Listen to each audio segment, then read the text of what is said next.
रोज पढ़े जाले सब चले जाले सब तो घरे जाले सब चले जाले सब तो घरे जाले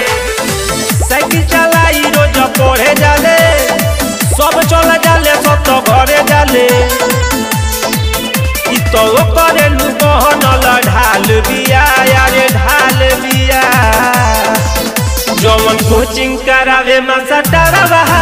पता लागल हो करे माल बिया जवन कोचिंग करावे मास्टरवा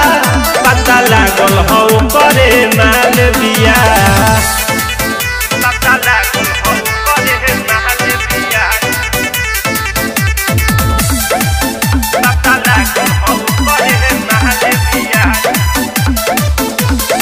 छोटे छोटे पहले रहे टिकोढ़ा लागल बढ़े जब से बैठे लागल पूरा लागल बढ़े जब से बैठे लागल पूरा छोटे छोटे पहले रहे टिकोढ़ा लागल बढ़े जब से बैठे लागल पूरा चले लगा दुए कोरेस्टारा क्लास हो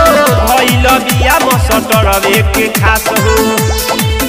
चलो चलो तई हिरनी के चाल बिया यारे चाल बिया जवन कोचिंग करावे मास्टरवा पता लागल हो करे माल बिया जवन कोचिंग करावे मास्टरवा पता लागल हो करे माल बिया पता लागल हो करे माल बिया पता लागल हो करे माल बिया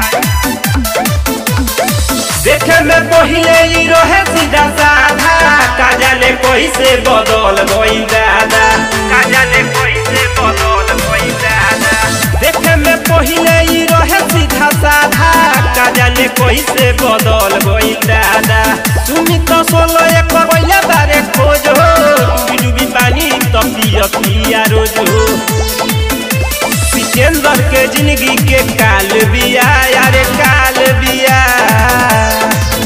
जवन कोचिंग करावे मास्टरवा पता लागल हो करे माल बिया जवन कोचिंग करावे मास्टरवा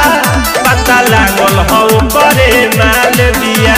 कमलेश रिकॉर्डिंग स्टूडियो मोहम्मदपुर।